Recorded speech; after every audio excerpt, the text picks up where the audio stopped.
Hello बच्चों, स्वागत है आपको मैथमेटिक्स एनालिसिस 2.0 में। आइए आज हम लोग क्लास 10th की अर्थव्यवस्था का राज्य एवं राष्ट्र की आय की चैप्टर नंबर 2 का क्वेश्चन आंसर करने जा रहे हैं।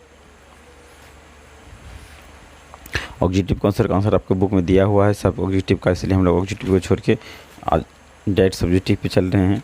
ठीक है, आइए हम लोग सब्जेक्टिव से देखते हैं। कह रहा है सही गलत का पहचान का भी आपको आंसर दिया है। ठीक है, आइए हम लोग चलते हैं इससे। कह रहा है जीडीपी क्या होता है। आइए आज हम लोग इसको देखते हैं। आप लोग यहाँ देख सकते हैं, सबका फुल फॉर्म हमने नोट किया है। जीडीपी मतलब था ग्रॉस डोमेस्टिक प्रोडक्ट्स। आइए आज हम लोग संक्षिप्त रूप का देखते हैं। देखिए आपको सारा का फुल फॉर्म दिया हुआ है, आप नोट कर सकते हैं। नेशनल ग्रॉस डोमेस्टिक प्रोडक्ट है, इनकम है, नेशनल सिंपल है, उसके बाद आपको ग्रॉस मिल्क है, सबका दिया आपको देख दिए हैं फुल फॉर्म, आप लोग यहाँ से नोट कर सकते हैं। ठीक है, आइए हम लोग क्वेश्चन आंसर पे चलते हैं। नेशनल इनकम है, कह रहा है लघुत्तरीय प्रश्न। आप लोग वीडियो को स्टॉप करके इसका स्क्रीनशॉट ले सकते हैं। लघुत्तरीय प्रश्न कह रहा है आय से क्या समझते हैं। जब कोई व्यक्ति शारीरिक अथवा मानसिक कार्य करता है तो उस व्यक्ति के बदले जो श्रमिका प्राप्त होता है उसे उस व्यक्ति का राष्ट्रीय आयकर। आप किसी के यहाँ काम किए, मान लीजिए कि कोई लेबर मजदूर रहता है तो उसके बदले उसको पैसा देते तो उससे वो क्या कहते हैं, उसका क्या होता है, आय कहते हैं। कह रहा सकल घरेलू उत्पाद से आप क्या समझते हैं। कह रहा किसी देश की सीमा के अंदर एक वर्ष की अवधि में अंतिम रूप से उत्पादित वस्तु एवं सेवाओं के कुल मौद्रिक मूल्य के योग के सफल घरेलू उत्पाद कहते हैं। कह रहा आपने जो एक वर्ष के अंदर जितना भी वस्तु क्या उत्पाद किया और सेवाएं के कुल मौद्रिक मूल्य, मतलब जितना भी आपको क्या हुआ इनकम हुआ, उसको क्या कहते हैं, सकल घरेलू उत्पाद। मतलब जितना आपने फायदा अधिक किया बेच। कह रहा प्रति व्यक्ति आय क्या है। कह रहा राष्ट्रीय आय में देश की कुल जनसंख्या से भाग देने पर जो भागफल प्राप्त होता है तो राष्ट्रीय आय कहते हैं। मतलब देश की जितना जनसंख्या है, मान लीजिए देश का जनसंख्या 10 करोड़ है, उसमें जो पूरा मतलब देश का जितना इनकम होगा उसे क्या करेंगे, पूरे देश की इनकम में राष्ट्रीय आय से भाग देंगे, जितना निकलेगा उसको क्या कहेंगे, प्रति व्यक्ति आय कहेंगे। कह रहा भारत में संपूर्ण राष्ट्रीय आय की गणना कब और किसी तरह। भारत में संपूर्ण राष्ट्र की आय की गणना 1968 ईस्वी में किया गया था। किसके भाई दादा भाई नौरोजी द्वारा किया गया था।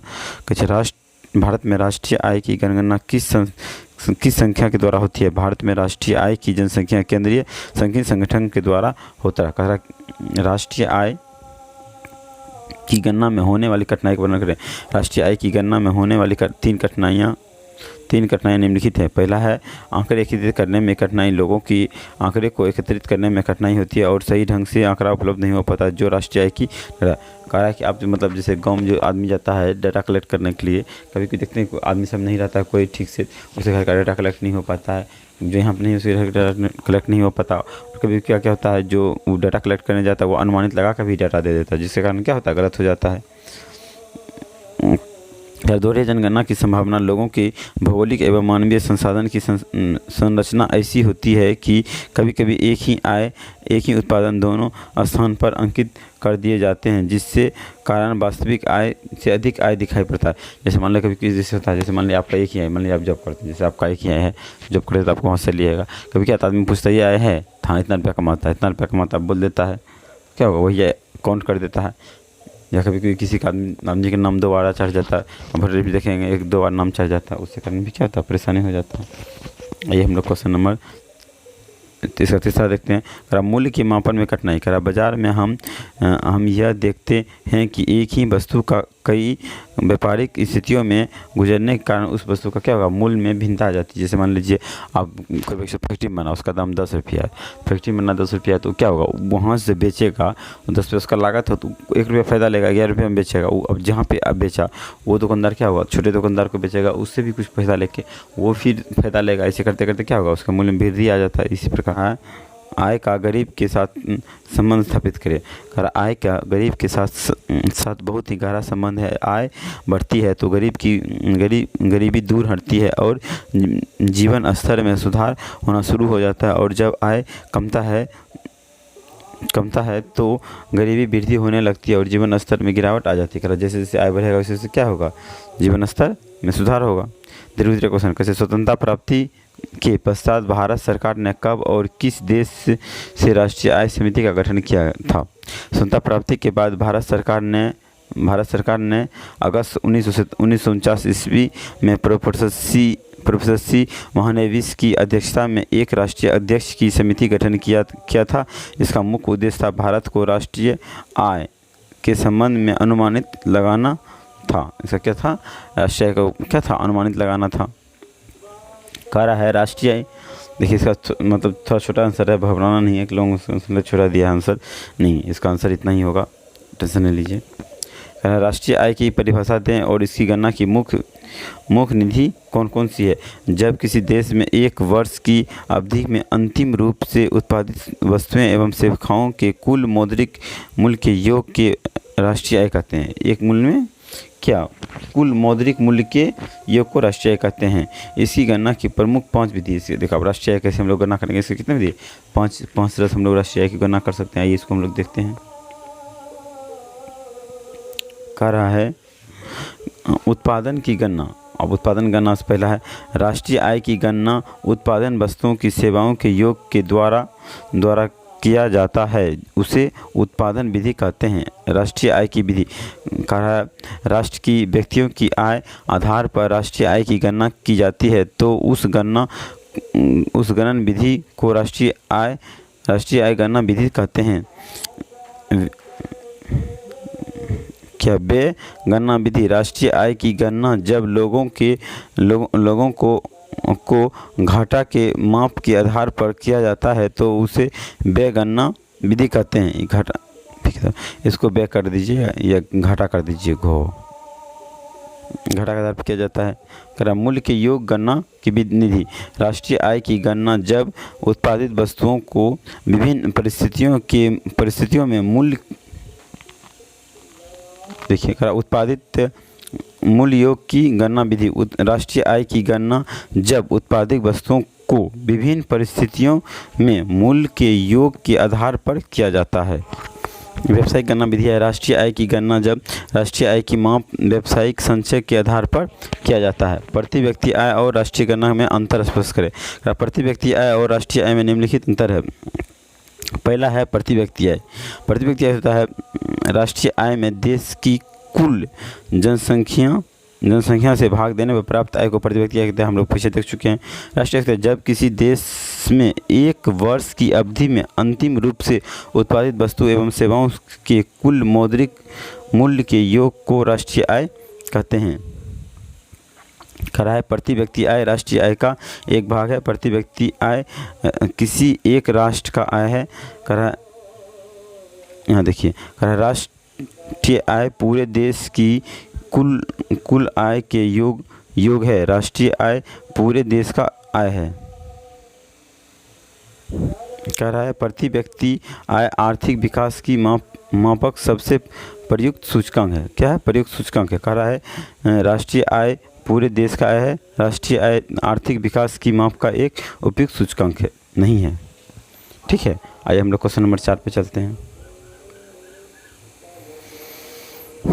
कह रहा है राष्ट्रीय आय में वृद्धि भारतीय विकास के लिए किस तरह से लाभप्रद है। कह रहा है किसी भी राष्ट्र की संपन्नता अथवा विभिन्नता यहाँ के लोग के राष्ट्रीय आय के माध्यम से जाना जाता है। भारतीय राष्ट्रीय आय में वृद्धि निम्नलिखित तरीके से लाभप्रद है।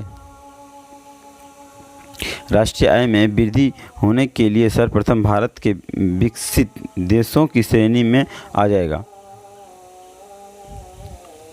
कह रहा है राष्ट्रीय आय में वृद्धि होगा कब? जब विकसित देश में आएगा तो उसका टैक्स कम हो जाता है। राष्ट्रीय आय में वृद्धि होते ही केंद्र सरकार विभिन्न प्रकार की परियोजना एवं विकास सुचलित योजनाओं को अंतिम रूप दे पाएगी। राष्ट्रीय आय में वृद्धि होने पर प्रति व्यक्ति आय में खुद वृद्धि हो जाएगी एवं यहाँ के नागरिकों का शिक्षा, स्वास्थ्य एवं जीवन स्तर में सुधार हो जाएगा। भारतीय विकास हेतु राष्ट्रीय आय में वृद्धि अति आवश्यक है। आय के धन का उपयोग देश की सुरक्षा, आधुनिक कृषि पद्धति, शिक्षा एवं रोजगार के लिए किए जाएंगे, जिसमें आम आदमी के साथ साथ राष्ट्र का भी विकास होगा। आइए हम लोग क्वेश्चन नंबर 5 पे चलते हैं।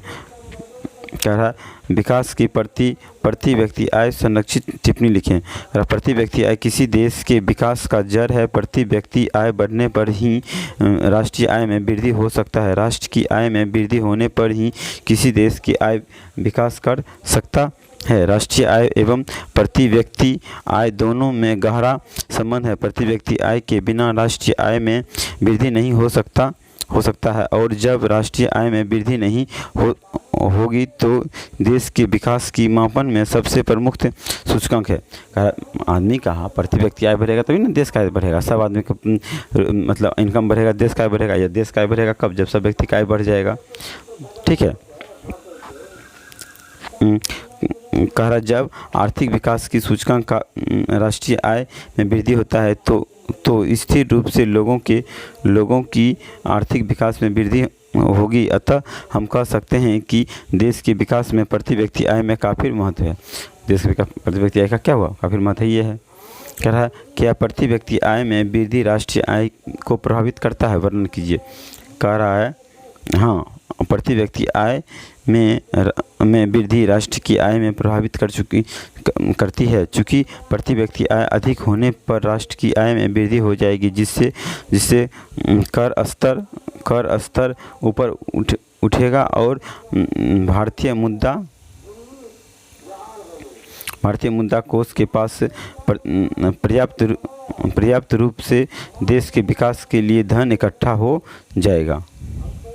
प्रति व्यक्ति आय में वृद्धि देश के शिक्षा स्तर, स्वास्थ्य सेवाएं एवं आधुनिक साहब के साथ चलने में मदद पहुंचाएगी। इसका प्रभाव यह देखने को मिलेगा कि भारत के 20 की अग्रणीय शक्तिशाली देशों में श्रेणी में प्रथम स्थान या दूसरे पायदान पर आ जाएगी। Thank you. आई होप आपको वीडियो अच्छा लगा तो लाइक शेयर एंड सब्सक्राइब जरूर कीजिए। Thank you. Please subscribe.